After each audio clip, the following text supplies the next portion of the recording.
자, 이 세 가지 비유, 나무 토막 비유를 이제 읽어보시니까 다 이해가 되시죠? 자, 간단하게 요약하면 뭐냐면은 어떤 사람이 부시막대 아시죠? 이렇게 가지고 다녀요. 품 안에, 산속에서. 밀림에서. 그래서 나무 토막을 이렇게 주워다가 불을 피우고 싶으면 나무 토막을 줍는데 겉에도 젖어 있고 안에도 젖어 있는 나무 토막을 부시막대기로 그 사람이 아무리 비벼도, 아무리 강렬하게 비벼도 불이 나지 않는다. 불을 피울 수 없다라는 거예요. 그럼 맞죠? 두 번째. 그렇게 솥도 젖고 속도 젖어 있는 나무 토막에다가 부시막대기를 굉장히 강렬하게 비벼도 불이 안 나죠? 근데 적당히 비벼도 안 나죠. 그건 당연한 거죠. 그러면은 겉은 말라 있는데 속이 젖어 있다 이거예요. 그 부시막대기로 격렬하게 비벼도 불이 안 나요. 적당히 비벼도 불이 안 납니다. 됐죠? 그런데 속도 마르고 겉도 말랐다 이거예요. 그것은 부시막대로 격렬하게 비비면 불이 납니까? 나죠. 적당히 비비면 불이 납니까? 나죠. 이거예요. 부시막대를 격렬하게 비비느냐 적당하게 비비느냐 이것이 문제가 아니라는 거예요. 이 비유에 의하면. 문제는 뭐냐? 속과 겉이 함께 말랐느냐 안 말랐느냐가 문제지 부시막대를 가지고 아무리 격렬하게 비비는 것이 더 효과적이다. 불이 반드시 나고 적당하게 비비면 불이 안 나고 이게 아니다라는 거예요. 어떤 경우 두 개다. 안 되는 것은 두 가지 다 안 돼요. 되는 것은 두 가지 다 돼. 됐습니까? 이해가 됐습니까? 자, 그러니까 이 비율에 따르면 뭐냐 하면 수행자가 극렬한 고행을 하더라도 안 되는 수행자는 안 된다 이거예요. 어떤 수행자가 격렬한 고행을 닦아도 적당한 고행을 하더라도 그 사람은 바른 깨달음을 이루지 못하는 사람은 이루지 못한다라는 거예요. 그리고 어떤 사문이나 브라마는 극렬한 고행을 닦아도 깨달음을 이루고 적당한 수행을 해도 깨달음을 이룬단 말이에요. 그 사람은 어느 수행 방법을 택하더라도 다 이룬다고요. 이루지 못한 것과 이루는 것과 딱 차이가 있어요. 중간이 없어요. 중간에 이렇게 수행 방법으로 인해서 깨닫지 못하는 사람이 깨닫게 되고 이런 경우는 없다라는 거예요.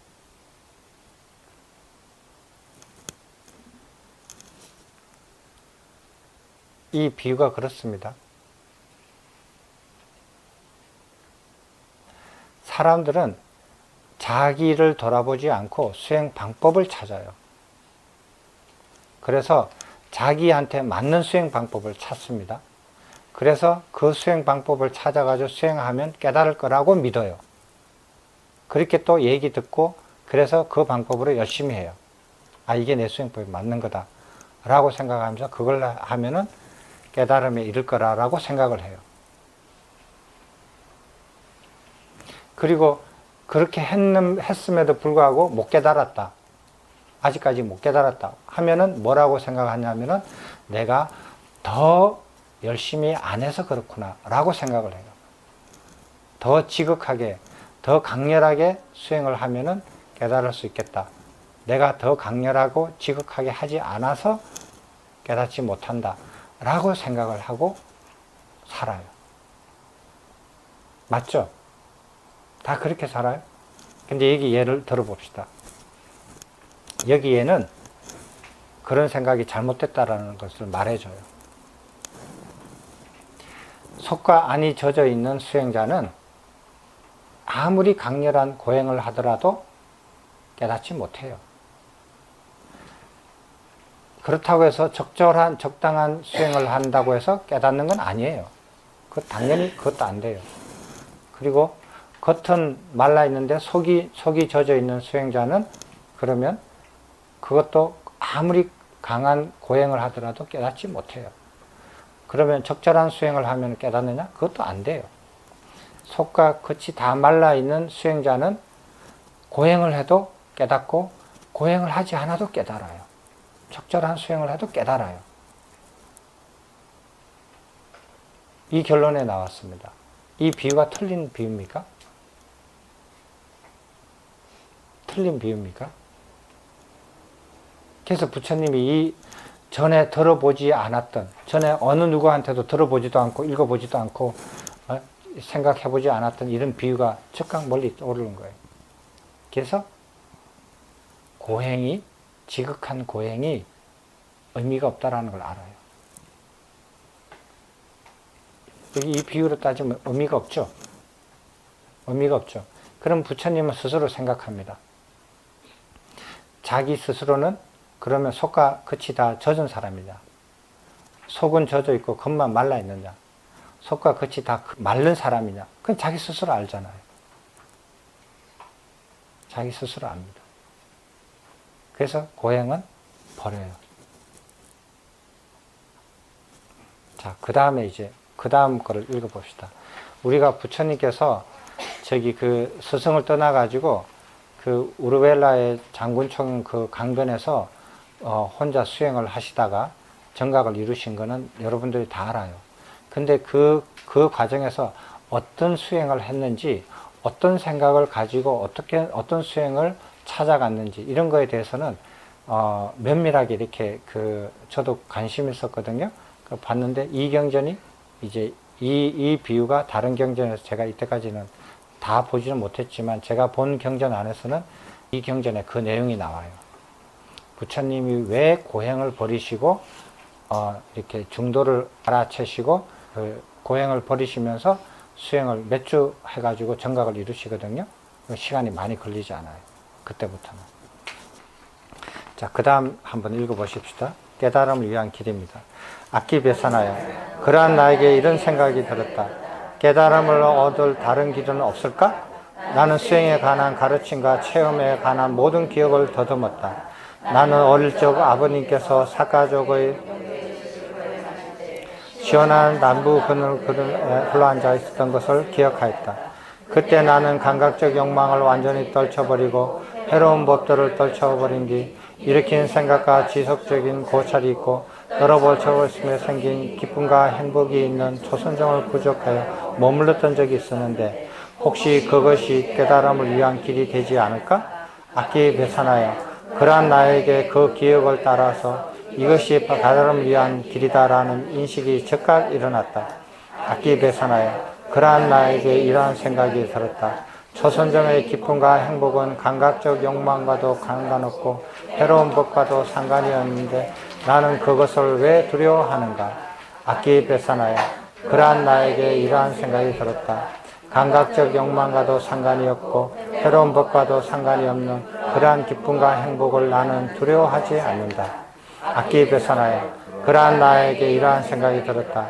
이렇게 극도로 야윈 몸으로 그러한 기쁨과 행복을 얻기란 쉽지 않다. 기력을 회복하기 위하여 나는 죽 같은 부드러운 음식을 먹으리라. 그러한 나는 강물에서 모욕을 하고 몸을 편안하게 하면서 유미죽을 먹었고 점차 기력을 회복하면서 밥과 같은 덩어리진 음식을 먹었다. 악기배산하여 그때 5 비구들은 그러므로 우리의 삼은 곧다마가 법을 정득한다면 그것을 우리에게 알려줄 것이다 라고 생각하면서 나와 함께 정진하고 있었다. 그러나 내가 강물에 모욕을 하고 몸을 편안하게 하면서 유미죽을 먹고 점차 기력을 회복하면서 밥과 같은 덩어리진 음식을 먹자 그 5 비구들은 이제 삼문 곧다마는 용맹정진을 포기하고 고사스러운 생활을 하고 사치스러운 생활에 젖어 있다라고 생각하면서 나를 혐오하고 떠나가버렸다. 여기까지입니다. 자, 그러면서 이제 부처님께서는 그 당시에 이렇게 보편적으로 이렇게 알려져 있는 수행 방법, 고행 방법과 고행을 해야 된다라는 그 당위성에서 이제 벗어나기 시작합니다. 그러면서 이제 찾아요. 그러면은, 이때까지 고행을 여러 가지로 해왔는데, 그래도 깨달음을 얻지 못하였다. 그래서 이 비유를, 이렇게 이 3가지 비유가 떠오르면서 고행이 불필요하다. 고행이 깨달음하고 상관없다라는 것을 깨닫게 돼요. 그러면서 깨달음에 이룰 수 있는 길이 무엇인가를 찾습니다. 어떻게 찾아요? 다시 유행을 합니까? 안 그럽니다. 다시 유행하지 않아요. 자기 앉은 자리에서 이때까지 수행 방법에 대한 모든 기억과 모든 가르침들을 차근차근하게 기억해냅니다. 지금부터 역으로. 그래서 지금에서 자기가 이렇게 들었고 뭐 보고 한 모든 것들을 다 이렇게 이렇게 되살려서 기억을 더듬다가 어릴 때까지 기억으로 찾아가요. 모든 걸 다 점검하면서 하다가 어릴 때에 선정에 잠깐 들어서 느꼈던 느낌을 기억해내요. 그 과정입니다. 근데 어릴 때의 그 기억까지 더듬어가는 과정 속에서 지금 이 순간부터 저희 그때까지의 그 과정, 역과정이죠. 지금 30대 중반에서 어렸을 때 그 나이에 한 30여 년의 그 기억들을 역으로 다 기억을 다 해요. 다 하고 검토를 다 합니다. 그건 아니다, 그건 아니다, 그건 아니다. 라고 기억을 다 하면서 어릴 때 그때 기억을 이제 살려서 이렇게 생각을 하셔요. 근데, 여기에 보면은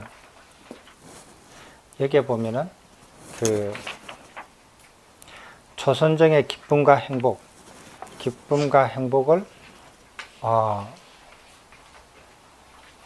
두려워해요. 부처님께서 기쁨과 행복을 두려워합니다.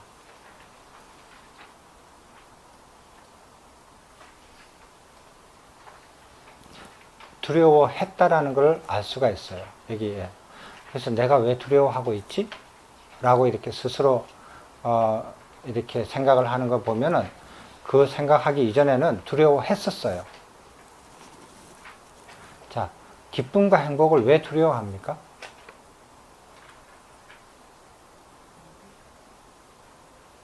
왜 부처님께서 그 이전에 이 생각이 일어나기 이전에 기쁨과 행복을 왜 두려워했을까요?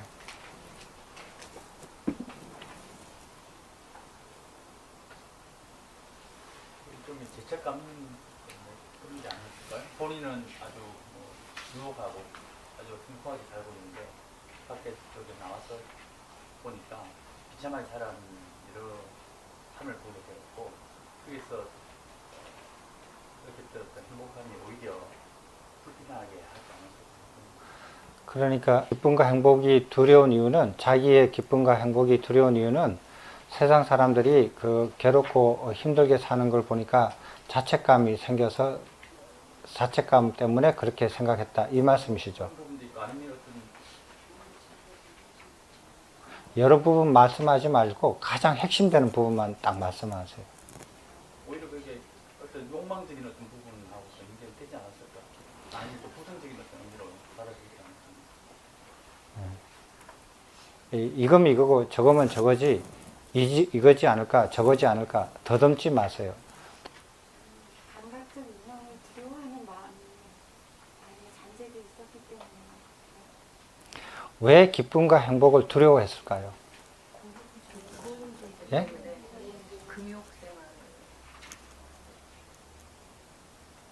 왜? 이거는 부처님의 생각뿐만 아니라 그 당시에 거의 모든 수행자들이 공통적으로 가지고 있던 생각이에요. 기쁨과 행복은 해탈의 장애가 된다고 생각을 했어요. 기쁨과 행복은 해탈의 장애가 된다. 그러면 괴로움을 벗어나고 해탈하기 위해서는 괴로운 느낌을 최대한으로 일으키는 그런 것들을 찾아가서 수행을 해야 된다라고 생각을 한 거예요. 그래서 내가 빨리 해탈하고 그 큰 깨달음을 이루기 위해서는 더 큰 괴로움을 초래하는 수행을 해야 되는 거예요. 그런 사고를 가졌어요. 그래서 괴로움을 많이 초래하는 수행을 하는 사람이 더 빨리 해탈하고 더 큰 깨달음을 얻을 거라는 그런 생각을 가지고 있었던 거예요. 그래서 기쁨과 행복을 두려워한 거예요. 왜? 그거를 느끼게 되면 그건 해탈의 장애가 되고, 그 해탈의 장애가 되면 자기가 지금 하고자 하는 일을 반대로 하게 되잖아요. 그런 보편적인 생각을 가졌어요. 그래서 숨을 끊는 수행을 하고 음식을 끊는 수행을 하는 이유가, 음식을 조금 먹을 때보다 음식을 완전히 끊으면 고통이 더 크잖아요. 더 큰 고통을 초래하는 수행을 선택해서 한 거예요. 그런 바탕의 그 견해가 뭐냐면 이런 견해예요.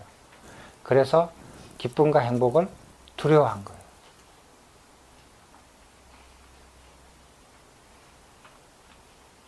자, 그런데 부처님께서 여기서 그걸 내가 왜 두려워하는가?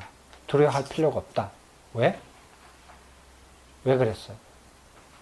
왜 두려워할 필요 없다라고 느끼셨어요?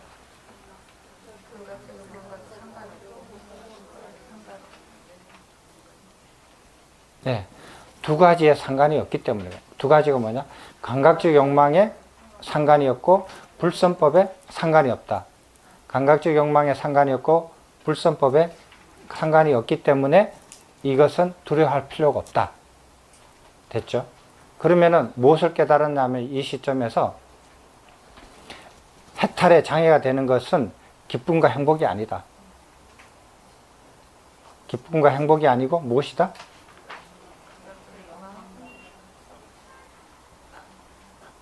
해탈의 방해가 되는 것이 기쁨과 행복이 아니라 해탈의 장애가 되는 것은 무엇이다?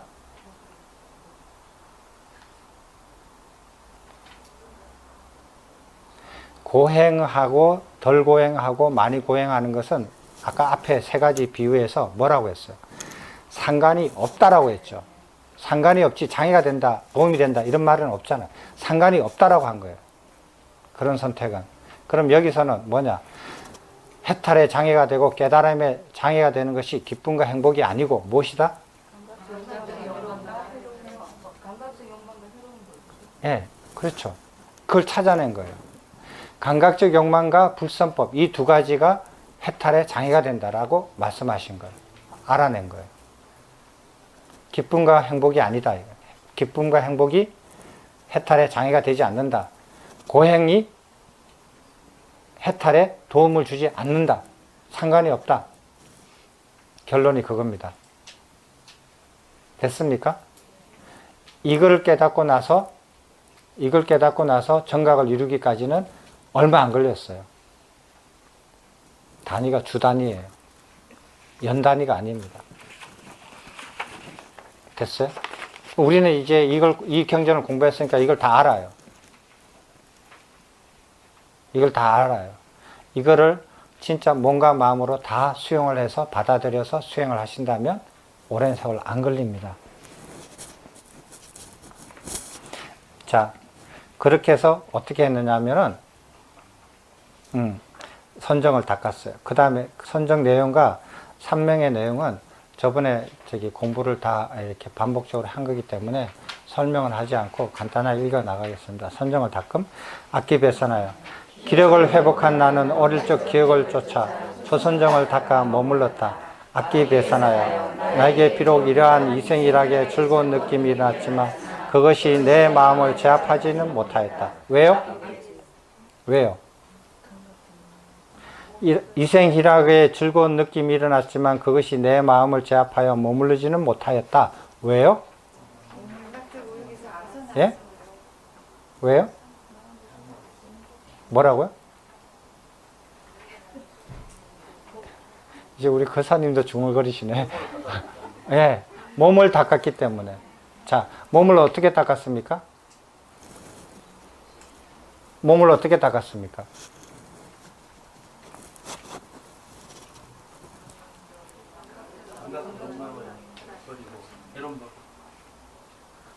몸을 어떻게 닦았습니까?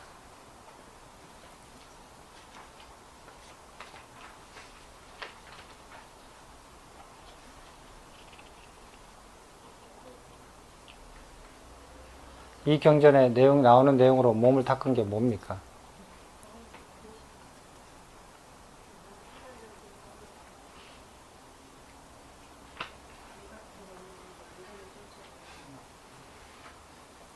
자, 아까 전에 마음을 마음으로 제어하면서 하는 거 마음 수행했죠. 두 번째가 뭡니까? 호흡을 중단하는 것 닦았죠. 그게 몸 수행이에요. 세 번째, 작은 양으로 음식을 먹는 거, 그것도 몸을 닦는 겁니다.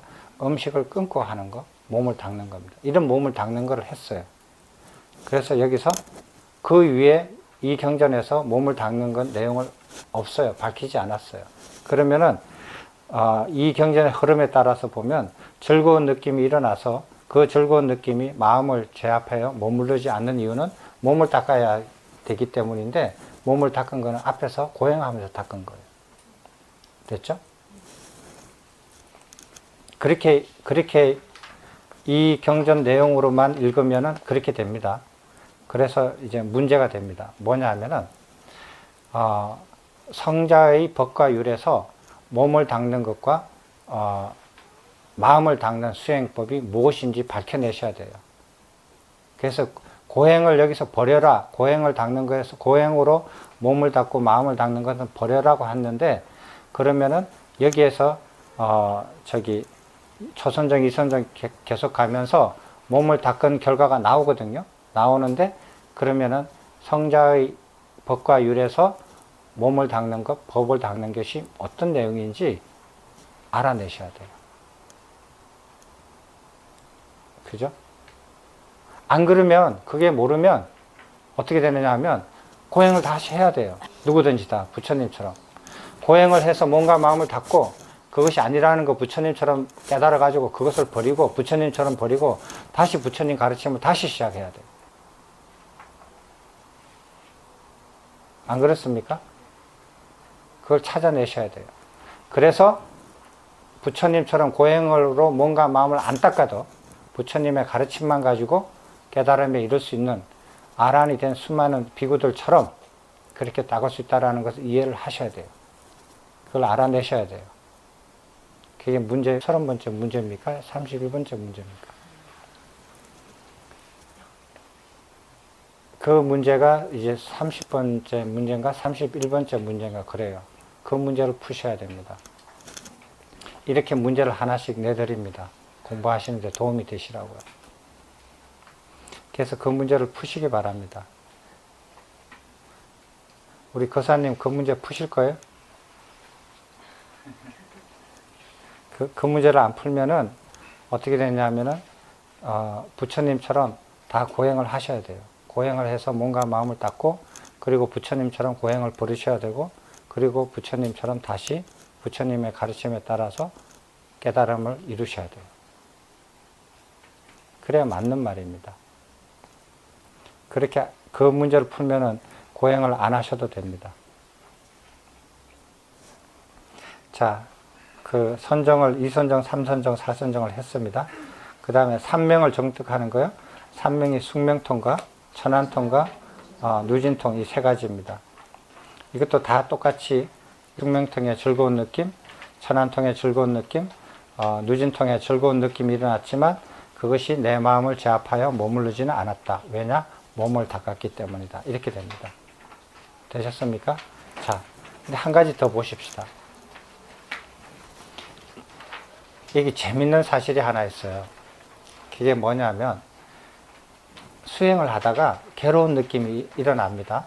괴로운 느낌이 일어나는데 그것은 전부 다 언제 했을 때, 무슨 수행했을 때 괴로운 느낌이 일어났나요?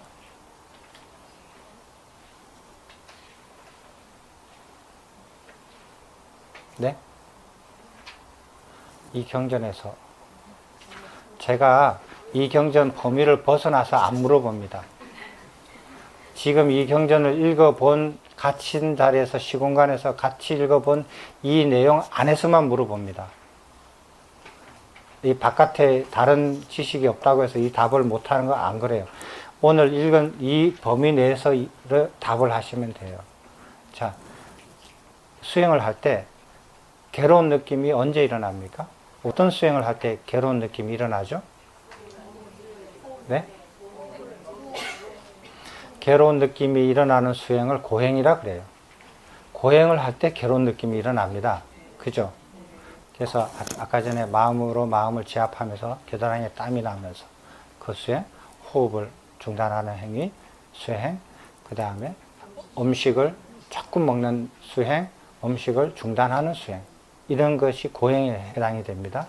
이런 고행을 할 때 수행을 하면서 괴로운 느낌이 일어났는데 그 수행은 깨닫는데 아무런 상관이 없는 수행법이라고 지금 나왔죠. 자, 그런데 부처님께서 이제 초선정을 이루고 2선정을 이루고 3선정을 이루고 4선정을 이루고 그 다음에 3명을 이뤘다고 이렇게 나옵니다. 그 수행을 하면서 무슨 느낌이 나와요? 괴로운 느낌은 한 번도 언급이 안 됩니다. 초선정부터 완전한 열반에 이를 때까지 모든 수행 단계에서는 항상 언제나 예외 없이 즐거운 느낌만 일어납니다. 이게 참 놀랍죠? 근데 그 단계별에 즐거운 느낌이 일어납니다. 초선정에는 이생희락의 즐거움이 일어나고 2선정에서는 정생희락의 즐거움이 일어나고 3선정에서는 이희묘락의 즐거움이 일어나고 4선정에는 사념청정의 즐거움이 일어나고 삼명통에서 숙명통의 즐거움이 일어나고 그 다음에 천안통의 즐거움이 일어나고 누진통의 즐거움이 일어나고 그걸 깨달아요. 깨달으면 지극한 자 재밌습니다. 지금부터 초선정부터 열반에 이를 때까지 모든 수행 단계에서 일어나는 것은 즐거운 느낌만 일어나요. 즐거운 느낌이 일어나는데 단계가 높아질수록 그 즐거움의 강도가 더 강해져요.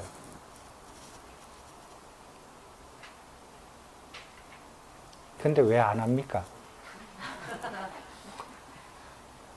왜 안 하려고 그렇게 애를 씁니까?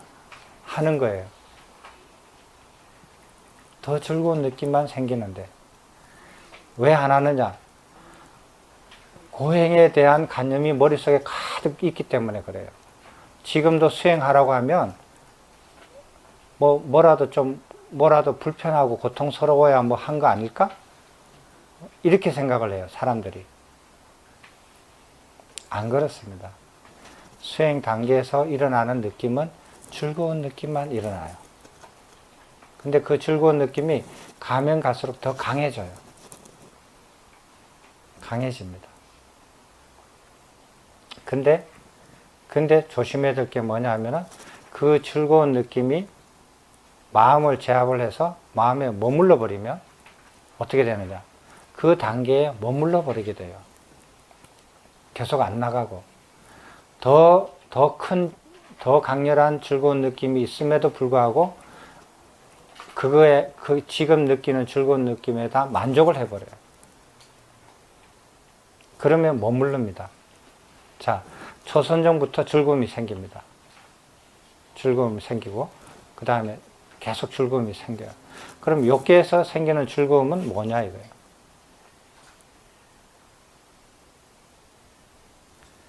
욕계에서 생기는 즐거움을 버리고 초선정으로 올라가야 그거보다 더 강한 즐거움을 맛볼 수 있거든요. 욕계에 있는 즐거움은 초선정의 즐거움보다 굉장히 낮아요. 그리고 지속하는 것도 굉장히 짧습니다.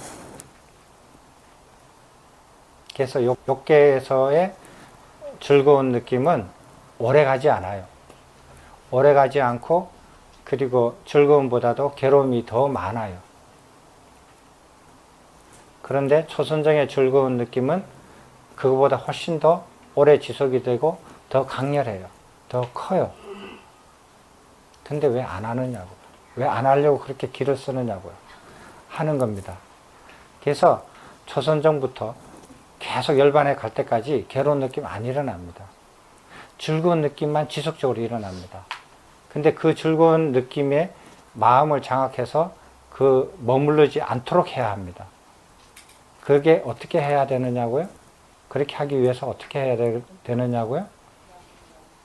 네? 내가 2선정에서 안 머무르고 3선정에서 안 머무르고 그 즐거움에 빠져서 거기서 머무르지 않게 하기 위해서 어떻게 해야 된다고요?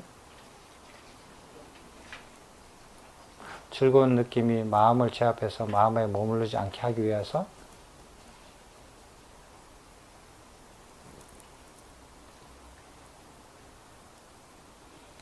어떻게 해야 된다고요? 네? 이 경전에 따르면 몸을 닦아야 됩니다. 그래서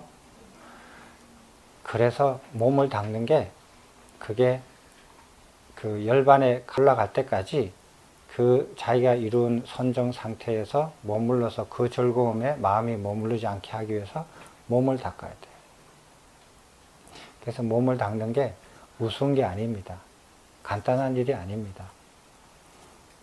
그래서 성자의 율에서 몸을 닦는 것을 잘 아셔서 그것을 유지하셔야 됩니다. 열반에 도달할 때까지.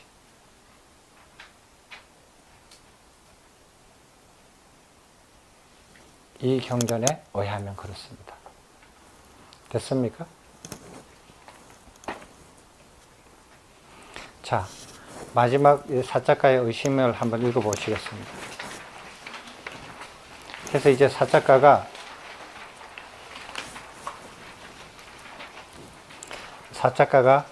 이제 부처님의 허물 하나를 가지고 와요. 그걸 가지고 이제 부처님의 이렇게 비난을 할 의도로 가지고 왔는데 그것을 부처님께서 어떻게 대응하시는가를 한번 보고 싶은 거예요. 자, 한번 읽어보시겠습니다. 악기배산하여 나는 수많은 사람들에게 법을 설한 것을 기억한다. 아마 그 사람들은 제각기 나에 대하여 이렇게 생각할 것이다. 그분 삼은 고따마께서는 오직 나를 위하여 법을 설하신다. 그러나 그렇게 여겨서는 아니 된다. 나는 그들을 깨우치기 위하여 평등하게 법을 설할 뿐이기 때문이다. 악기배산하여 설법을 마치고 나면 나는 항상 머무는 선정에 마음을 확립하게 하고 고요하게 하고 전일하게 한다. 사작가가 불세전께 말씀드렸다. 고따마 존자시여 그것에 관하여서는 존자를 믿을 수 있습니다. 왜냐하면 존자께서는 아라한이시고 정등각자이시기 때문입니다. 그런데 고따마 존자시여 존자께서는 어떤 날 낮에 낮잠 주무신 것을 기억하십니까?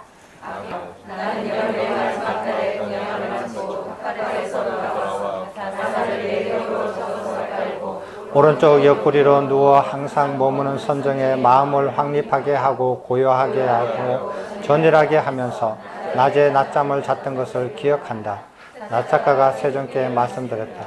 고따마 존자시여 어떤 사문이나 브라만들은 이것을 두고 존자께서 미혹에 빠져 머무는 것이라고 말합니다. 악기배산하여 이러한 것을 두고 어떤 사람이 미혹하다 하거나 혹은 미혹하지 않다고 하는 것이 아니다.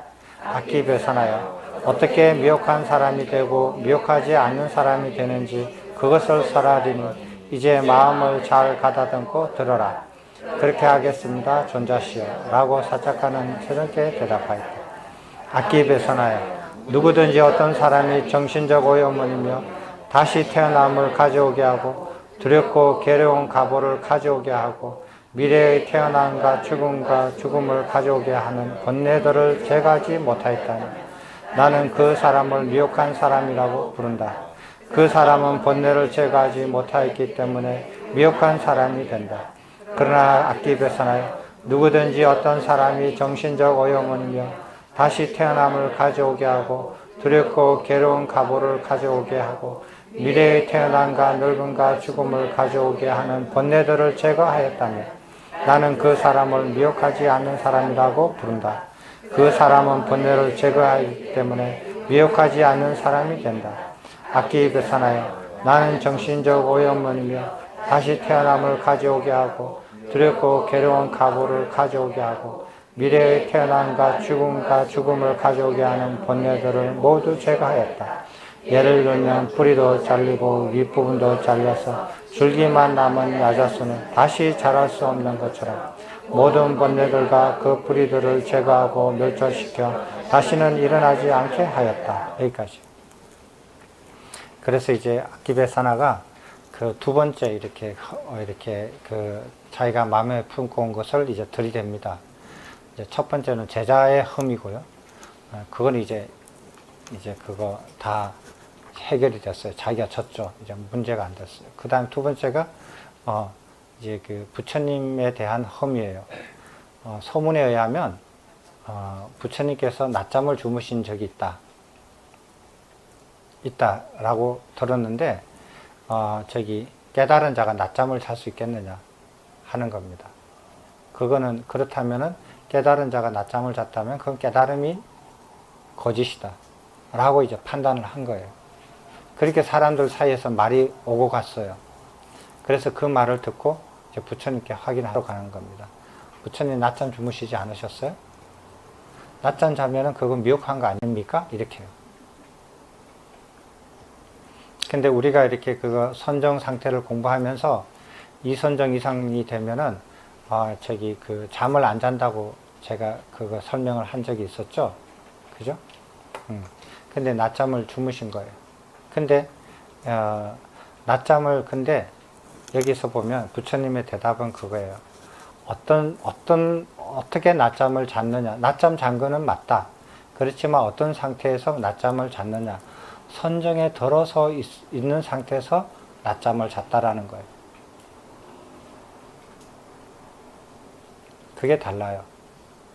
근데 사람들은 낮잠 잤고 안 잔 것만 보지 그분이 선정에 들어있느냐 안 들어있느냐는 걸 볼 줄 모르거든요. 그러니까 그렇게 얘기한 거라고 이제 봐줘요. 자, 그래서 낮잠을 잤지만 항상 머무는 선정에 마음을 확립하게 하고 고요하게 하고 전일하게 하면서 낮잠을 잤다. 이렇게 이제 대답을 하시면서 그러면 미혹하지 않는 사람을 어떤 기준으로 분간을 하느냐. 낮잠을 한 번이라도 자면 미혹한 사람이 되고 낮잠을 전혀 안 자면은 미혹하지 않는 사람이 된다라고 하는 기준이 그것이 아니다. 그럼 무엇이 기준이 되느냐. 미혹한 사람하고 미혹하지 않는 사람하고 기준은 한마디로 말하면 번뇌를 제거했느냐 안 했느냐 하는 거예요. 그럼 무슨 번뇌냐? 그 번뇌는 다시 태어남을 윤회를 일으키는 번뇌다 이거예요. 윤회를 벗어나는 번뇌를 다 이렇게 벗어났으면 윤회를 벗어나게 되는 거고, 번뇌를 못 벗어났으면 윤회하는 그런 번뇌다 이거예요. 그게 기준이 된다 이렇게 말씀하시는 거예요. 되셨습니까? 그러면은 이 말이 맞는 말인가 틀린 말인가 한번 생각해 보셔요. 자, 윤회를 벗어나면 번뇌를 다 벗어나서 미혹하지 않는 사람이 된다. 그러면은 윤회를 벗어나지 않으면 미혹한 사람이 된다. 맞죠? 그죠? 그래서 비상 비비상 처정에 거기에 그 상태에 있다 하더라도 열반에 이르지 못하면은 언젠가 다시 윤회를 또 다시 하게 돼요. 그래서 미혹한 사람이 되는 겁니다. 자, 그렇게 이제 대변을 마쳤어요.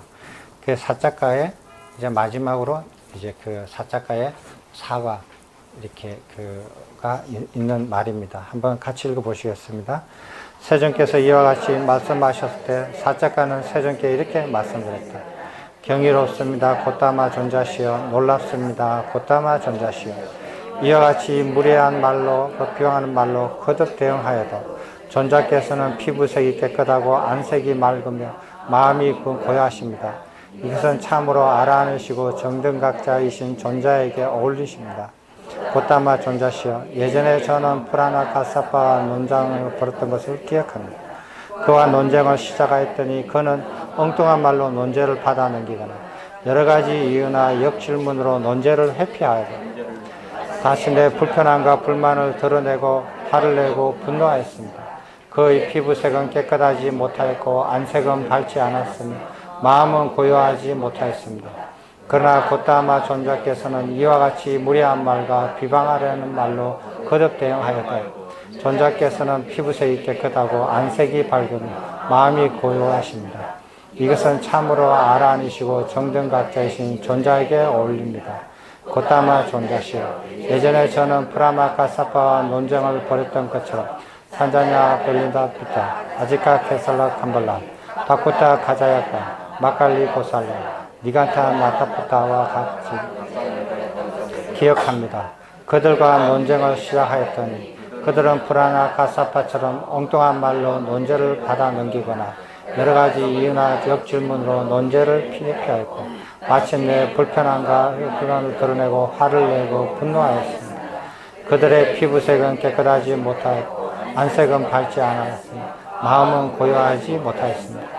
그러나 고타마 존자께서는 이와 같이 무례한 말과 비방하려는 말로 거듭 대응하여도 존자께서는 피부색이 깨끗하고 안색이 밝으며 마음은 고요하십니다. 이것은 참으로 알아내시고 정등각자이신 존자에게 어울립니다. 고타마 존자시여, 저는 이제 가봐야 할 것 같습니다. 바쁘고 해야 할 일이 많습니다. 악기 묘사나요. 지금이 적당한 시간이라면 그렇게 하라. 그러자 니간타의 후에 사작가는 최종에서 보고 크게 기뻐하고 감사드리며 자리를 떠났습니다. 자, 사작가와 이렇게 그 대화하는 경전이 이 두 개로 이렇게 되어 있는데요. 이 두 번째인데 여기서 사작가의 그 답변을 보시지만 여기서 기회하지 않습니다. 기회하지 않고 그냥 그 설법을 고맙게 생각하고 그리고 맨 마지막에 그 인정을 해요. 부처님을 인정을 하지만 기인은 하지 않습니다. 자, 여기에서 보면 그 사작가가 이렇게 그 다른 육사외도하고 논쟁을 다 벌였던가 봐요. 다 똑같이 벌였는데 이분이 그 지식이 높으니까, 지식이 많으니까 사람 그 질의응답을 하고 이렇게 그 논쟁을 벌여도 논제를 회피를 하거나 다른 엉뚱한 질문하거나 이러면은 사람들이 이게 그 흔들어 놓으면 대부분 사람들은 그 흔들려요. 흔들려가지고 상대방의 의향대로 흔들려서 그냥 끌려가 버려요. 그러면 논쟁은 끝나는 거죠. 그런데 이 사람은 끌려가지 않고 흔들리지 않고 지속적으로 자기가 그거를 집요하게 계속 이렇게 논쟁을 파고 들어간 거예요. 그랬더니 끝에 가서는 화를 냈다 이거죠. 전부 다 화를 내고 안색이 불편하고 피부색이 좋지 않고 마음이 편하지 않게 되더라는 것을 보고 온 사람이에요. 자, 제가 우리 거사님한테 질문을 여러 개 했어요. 이렇게 한 번 안 하고 두 번 하고 세 번 하고 자꾸 했어요. 그렇지만 거사님은 안색이 변하지 않고 얼굴색이 밝으며 마음이 고요했어요. 그런 질문을 받을 만한 분이 되시는 거예요. 근데 내가 왜 거사님을 하느냐 하면 보살님들은 질문 한 번만 하면 얼굴이 벌개지고 마음이 안절부절하고 몸이 들썩들썩하고 얼굴을 돌리고 나가면서 다음에는 다시는 안 봐요. 제가 그런 걸 한두 번 겪은 거 아니에요. 그래서 될 수 있으면 여러 번 질문을 해도 안색이 변하지 않고 피부색이 맑으며 마음이 고요함을 유지하는 거사님한테 질문을 하는 거예요. 이해되셨습니까, 우리 거사님? 근데 여기 마지막으로 이렇게 보면 사람들은 자기 그 견해로서 모든 것을 판단한다 그러잖아요. 근데 사작가가 왜 기일을 하지 못했느냐 하면요, 다른 육사외도들과 부처님과 비교하면서 무엇을 비교했느냐 하면 보세요. 안색과 피부색에다 비교를 했어요. 마음이 고요하다, 이건 내가 넣은 거예요.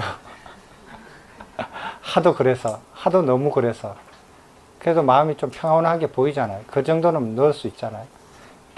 그런데 이 사작가는 육사외도와 석가모니 부처님과 논쟁을 다 해보면서 무엇을 느꼈느냐, 차이를 뭐를 느꼈냐면, 이렇게 아무리 찔러도 얼굴색이 편안하고 흥분하지 않고 얼굴이 붉어지지 않고 마음이 고요하게 그걸 유지하더라는 거예요. 다른 분들은 안 그랬다라는 거예요. 흥분하고 화내고 막 이랬다라는 거예요. 그분들도 다 최상의 그 경지를 이렇게 깨달았다라고 하시는 분들인데도 가서 그렇게 논쟁을 해봤더니 화를 내고 얼굴이 붉어지고 그 마음이 이렇게 흐트러지는 걸 봤는데 세종께서는 그렇지 않더라 이거예요. 그걸로 판단했기 때문에 그래요. 그걸로 판단했기 때문에 기일을 못하는 거예요. 이분의 그게. 그럼 뭘로 판단했어야 되느냐? 그 가르침으로 판단을 했었어야 돼요. 야, 이분의 가르침은 이렇게 체계적이고 정확하고 이런 단계별로 해서 출가부터 시작해서 고행해가지고 스승을 만나서 수행했던 것부터 시작해서 조선정부터 열반대까지 삼명통까지 쫙 다 하셨구나. 이렇게 체계적이고 하면은 나도 저렇게 하면 될 수 있겠구나 라는 생각을 일으키셨어야 돼요. 그러면 기를 하죠. 그러면은 그런 생각을 일으키지 못했으면은 적어도 이 순간에 뭐를 질문했어야 됐느냐 하면 뭐를 질문했으면 좋겠어요. 의사님. 거사님께서 사작가라면 무엇을 질문했으면 좋았을 것 같아요. 여기서 내용을 보면 바꾸고 해야 할 일이 많습니다. 이승별 받았거든요. 예. 사실 나는 해야 할 일이 무엇이 있을까 하는 사실은 지금 말씀하시는 것처럼 결국 바꾸고 좀 해야 할 일은 결국 한진치를 제거하고 번뇌를 제거할 수 있는 그런 공부하는 길을 가야 되는. 진짜로 그렇게 생각하십니까? 진짜입니까? 진짜 그렇게 생각하십니까? 네, 저는 제 같으면 이게 바꾸게 해야 할 일에 대해서 당연히. 진짜 그렇게 생각하셔요? 자, 여기서 무슨 질문을 해야 되느냐 하면 이렇게 질문했으면 좋았을 거예요. 그러면은 그 조선정을 어떻게 닦아서 이루며, 그리고 이선정, 삼선정, 사선정을 어떻게 이루며, 그리고 그거 삼명은 어떻게 해서 그걸 이렇게 깨우칠 수 있느냐, 삼명을 어떻게 성취할 수 있느냐, 그걸 좀 더 상세하게 설명해 주십시오. 저와 같은 알지 못하는 사람, 많이 배우지 못하고 닦지 못한 사람들도 그것을 어떻게 이룰 수 있는지 한 번 더 상세하게 맞춰 주십시오 라고 질문을 했었으면 부처님께서 그 사작가에 맞는 법문을 다시 하셨을 거예요. 그 사람한테 맞는, 근기에 맞는 수행, 깨달을 수 있는 것을 설명해 주시고, 그거에 마음이 조복이 되면 기일을 하게 됩니다. 출가를 하게 돼요. 근데 사작가는 그게 마음이 없어요. 그러면 어디에 마음이 있느냐? 아까 전에 부처님께서 수많은 사람한테 설법한 것을 했지만, 그 수많은 사람 설법을 그 사람이 특별해서 그 사람한테 이런 설법한 거 아니다. 나는 누구든지 평등하게 깨달음에 이룰 수 있도록 도와주는 그런 설법을 할 뿐이지, 너라고 해서 특별하게 이렇게 더 해주고 더 남한테 얘기 안 해주는 내용까지 특별하게 더 해준 거 아니다 이 소리예요. 그 말로 비춰보면 사작가는 그런 아상이 아직까지 많이 남아있다라는 거예요. 자기는 500명의 라비치를 거느리고 있는, 어떻게 보면 그 지역에서 석가모니 부처님보다 더 많은 신도를 거느리고 있는 종교인이고, 인도 전국을 돌아다니면서 뛰어난 사람들을 다 논쟁에서 타파시킨 그런 사람이다 이거예요. 그런 아만이 아직까지 많이 남아있지 않았는가라고 이 부처님의 그 대화를 보면 그런 느낌을 느낄 수가 있어요. 그래서 여러분들도 보세요. 여러분들도 오늘 이 경전을 같이 이 자리에서 공부하시면서 무엇을 느꼈는가 한번 보세요. 저 스님이 머리카락이 좀 앞에 있는 스님보다 지저분하고 좀 길다. 뭐 이렇게 보는 사람도 있고, 저 스님은 말을 좀 차분차분하게 고분고분하게 하신다. 저 스님은 질문을 너무 많이 한다. 이런 걸로서 판단하고 이렇게 느끼고 좋거나 싫거나라고 느끼셔요. 대부분 사람들은. 그러면은 사작가 발 밑에도 못 미칩니다. 절대로 기 못해요. 사작가처럼. 혹시 오늘 이렇게 비교적 긴 경전이었는데, 이렇게 긴 시간 동안 이렇게 앉아서 공부하신다고 고생하셨습니다. 혹시 질문 있으면은 받겠습니다. 질문 있으시면 하십시오. 편안하게 하십시오.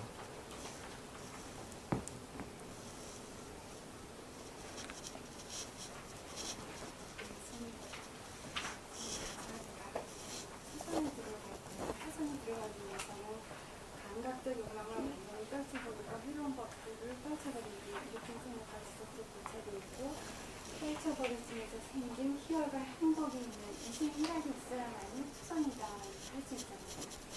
근데 제가 항상 의문을 드렸던 것은 그래도 저 육사 외고 이런 사람들 사관을 그냥 경제하고 있는 상태이잖아요. 그런 상태에서 어떻게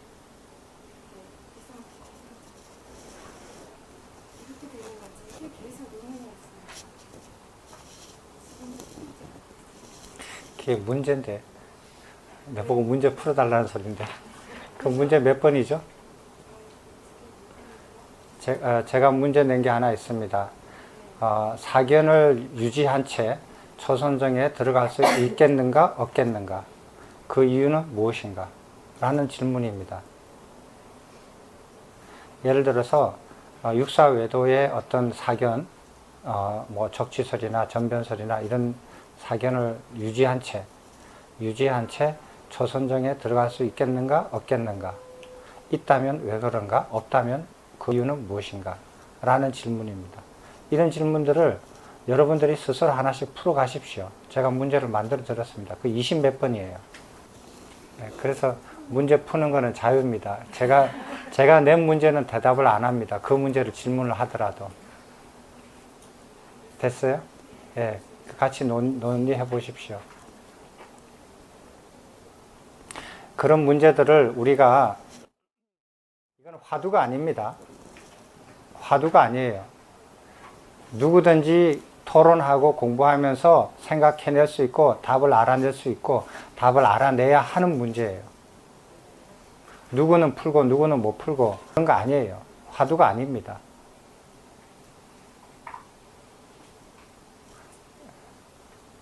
그래서 저도 이렇게 경전을 공부하면서 이 경전의 가장 큰 난제가 뭐냐 하면 그 성자의 법과 율에서 몸을 닦는 수행, 마음을 닦는 수행을 알아내는 거예요. 그게 알아내지 못하면은 여기 모순이 생겨요. 자체 모순이 생겨요. 이 경전에서. 그것을 알아내서 자체 모순이 생기지 않게끔 해결해야 됩니다. 왜 그런 걸 해결하지 못하면은 자체 모순이, 어떤 자체 모순이 생기느냐 하는 것을 이해를 하셔야 돼요. 쭉 읽어보면 그런 자체 모순이 포함이 되어 있어요. 근데 부처님 설법이 자체 모순을 이렇게 내포하면서 설법하지 않으시거든요. 그거를 비록 설명하지 않았다 할지라도, 모순을 설명하지 않았다 할지라도 공부하는 사람이 그 자체 모순을 발견하면 해결하고 지나가야 돼요. 그래서 그 부분에 대해서 이 경전에서는 직접적으로 언급이 없습니다. 언급이 없지만은 그 문제를 푸셔야만이 이 경전에, 우리 36번 경전에 발생할 가능성이 있는 자체 모순을 해결하는 겁니다. 그게 이제 30번인지 31번 문제인지 그렇습니다. 아마 30번 문제일까요? 네. 30번 문제 푸신 분 있어요? 그게 30번 문제 맞습니까? 30번 문제. 네, 세상을 듣고 몸을 닦고 마음을 닦은 분이라고 한다면 이게 세상을 해치고 비방하는 말이죠. 그래요. 그게 30번 문제죠. 그래요. 세존을 두고 몸과 마음을 닦은 분이라고 지칭하는 것은 세존을 이렇게 해치고 비방하는 말이 되는 이유는 무엇인가? 그게 30번 문제고, 31번 문제가 그 성자의 법과 율에서 몸을 닦는 수행과 마음을 닦는 수행은 무엇인가 하는 겁니다. 이런 것을 우리가 찾아서 그 공부하고 토론을 하셔야 됩니다.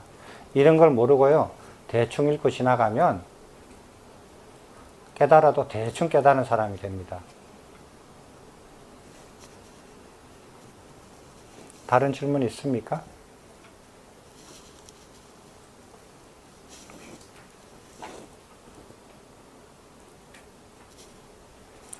다른 질문 없으시면은 또 이렇게 도반들끼리 모여서 이 경전을 가지고 다시 공부하셔도 되고요. 마무리하겠습니다. 이제 마지막으로 질문 없으십니까? 그럼 마쳐도 될까요? 스님 마쳐도 될까요? 마치겠습니다.